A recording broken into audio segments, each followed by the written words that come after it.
Welcome back, everybody, to the deep dive. Hmm. This time, we're going to take a deep dive into a topic that can be pretty heavy, divorce. Yeah. And we've got a lot to unpack here. We've got research, we've got legal stuff, personal stories, Right. and even some questions from listeners. It's fascinating. I mean, divorce, you think of it as a legal thing, but like there's just so much more to it. Yeah. Relationships, what society expects, people growing, Mm-hmm. the impact on everybody, especially kids. For sure. And you actually hit on something we're going to talk about. One of the sources today, there's this couple, John and Maria, let's call them. Okay. And they're thinking about divorce. And to make it even more complicated, they've got 3 kids. Right. So, I mean, this might sound familiar to some of you out there. Have you gone through something similar or, maybe someone you know? Just something that happens, right? Yeah, a lot of families go through this. It's a tough spot to be in. And whatever decisions they make, they can really have a big impact, for a long time. Oh, for sure. And, reading through the research, one thing that stood out was just how much divorce affects kids, even when they're really little. Yeah. It's not even just the legal stuff or the actual separation. It's like everything leading up to it, all those feelings and everything. It's easy to think, oh, kids, they don't notice. But They notice. yeah, they notice all that tension changes in the routine, even if you don't say anything. Yeah. So it kind of makes you think what's best for the kids in these situations. And we've got sources looking at this from all angles. There's this idea that no matter what, keep things stable for the kids. So stay together, even if things are rough in the marriage. Right. Like the idea is, even if it's not perfect, having that family structure, it gives them some security. We hear that a lot, and I get it. But some of the stuff we read, it kind of says the opposite. Like Yeah.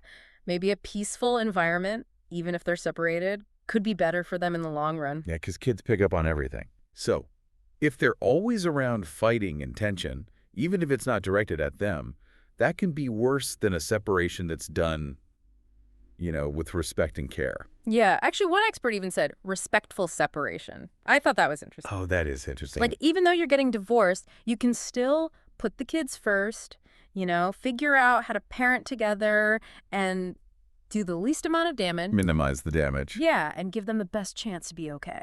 And that's kind of a common thread in a lot of these sources, this idea of putting the kids' well-being first no matter what. Right. It's not about keeping up appearances or what society thinks. It's about making sure those kids have a good environment. That's a good point. You're right. It takes the focus away from, like, what other people think and puts it where it should be on the kids. On the kids. Yeah, and it's kind of saying divorce can be tough, it can be messy, but it doesn't have to completely wreck everything. Right. No. So it makes you wonder then, is divorce always a bad thing? Or are there times when it's actually the healthier choice? It's a good question. It's a big question, right? But it's easy to think of divorce as a failure. Yeah. But some of this research says hanging on to a relationship that's toxic, that can actually cause more harm. Way more. Yeah, than if you separate and handle things the right way. One of the legal experts even talked about, like, there's a difference between a marriage ending and a family falling apart.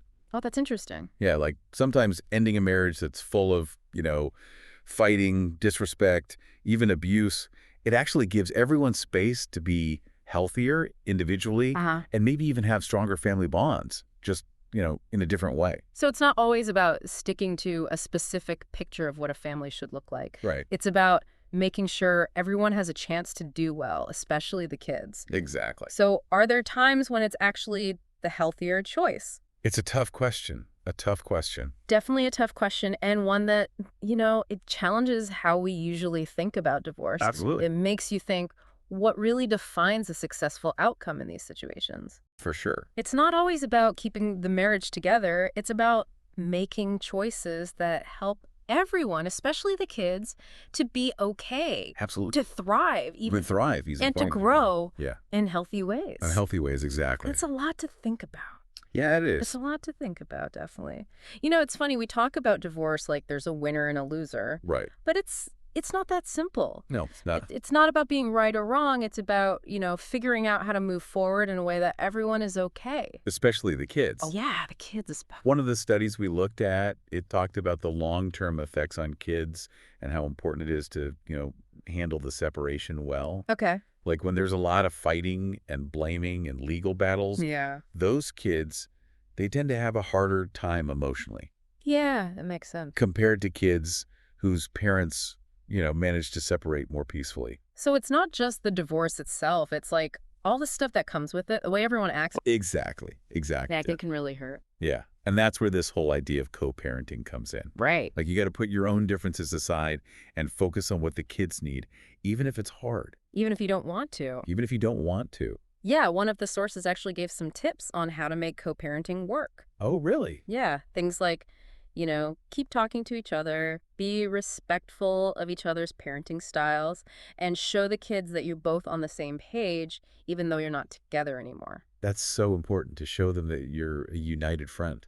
Yeah, like things are changing, but they're still loved and supported. Exactly. One thing that really stuck with me was this emphasis on being honest with the kids. Oh, yeah. Like, don't try to hide everything from them, but explain it in a way they can understand and let them talk about their feelings. Yeah, they need to be able to express themselves. Right. And they need to know it's okay to feel whatever they're feeling. Absolutely. Kids are smart. They can tell when something's wrong, even if they don't know how to say it. They pick up on everything. They do. And if you can talk openly with them, it helps them, deal with their emotions and all the changes in a healthy way. And it's important to remember every kid is different. Of course. They're going to react in their own way. There's no one right way to handle it. We read this child psychologist who said it's all about, like, tailoring how you communicate and support each kid based on who they are. Yeah. Some kids will want to talk about everything. Others might express themselves through art or music or, even just being active. It's about paying attention to those differences and meeting them where they're at. Exactly. And it's not just about that initial separation. Right. Divorce can affect kids for years. Oh, absolutely. Their relationships, how they feel about themselves, even how they view marriage and family. It can shape everything. So it's important to keep supporting them, keep guiding them, even after all the legal stuff is done. Yeah, be there for them through the good and the bad. Help them through the tough times, celebrate the good times. Absolutely. And don't forget, the parents need support too. Right. They're going through a huge change too. They are. All kinds of emotions. Sadness, grief, maybe anger. Yeah, one of the stories we read, this woman described her divorce as a roller coaster. Oh, wow. Feeling lost, overwhelmed, like she didn't know who she was anymore. That's like losing a part of yourself. Yeah, it is. It's like navigating a whole new world. Both emotionally and, practically. Exactly. So taking care of yourself is so important. Absolutely. It's not selfish. It's about making sure you're okay so you can be there for your kids and for yourself. And that means finding healthy ways to cope. Right. This therapist we talked to, she was all about finding those healthy ways to cope, whether it's exercise, meditation, spending time with people you love, or even talking to a professional. It's all about recognizing that you don't have to go through this alone. You don't have to go through this alone. There are resources, support systems. Don't be afraid to ask for help. So we've talked a lot about the emotional side of divorce, but there's also the legal and financial stuff. Oh, yeah, that can be really complicated. And it's important to know what your rights are, what you're responsible for, especially when it comes to the kids, like custody and child support, and also dividing up property and assets. It can get really messy if you don't know what you're doing. Yeah, one of the legal experts said, if you're going through a divorce, talk to a lawyer who specializes in family law. Good advice. They can help you understand everything, protect you, and make sure things are fair. Fair for everyone. Yeah, and it's not just about the legal stuff. You got to think about your finances, too. Oh, absolutely. Divorce usually means a big change in your finances. Yeah, one financial advisor, he stressed the importance of making a budget, looking at your different options, and getting advice from a financial expert. So you can make smart decisions. Yeah, it's about taking control of your money and building a secure future for yourself and your kids. It's like starting over in a way. It is, and it's interesting. All these different parts of divorce, the emotional, the legal, the financial, they're all connected. They all affect each other. Yeah, they all play a part in shaping the experience and what happens in the long run. It's all part of the same big picture. Exactly, and it shows you need to approach divorce from all these angles. Right. You need legal guidance, financial planning, emotional support, help with co-parenting. That's a lot. It is. But it shows that even though divorce is tough, it doesn't have to be a disaster. Yeah, with the right support and resources, it can be a chance to grow and heal and build a better future. A chance for a new beginning. Before we wrap up this part, I want to circle back to something we talked about earlier, societal pressures and expectations around divorce. Oh, yeah, that's a big one.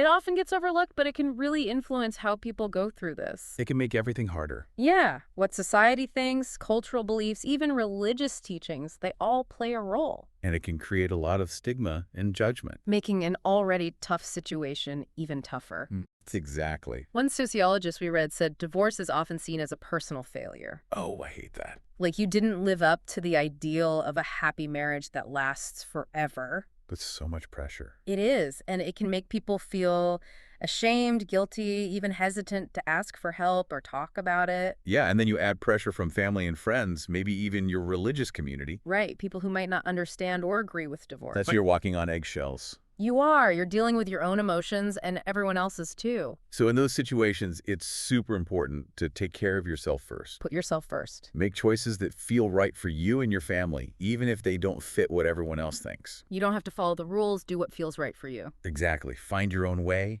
speak your truth, build a life that feels real and fulfilling, even if it looks different from what people expect. It's your life.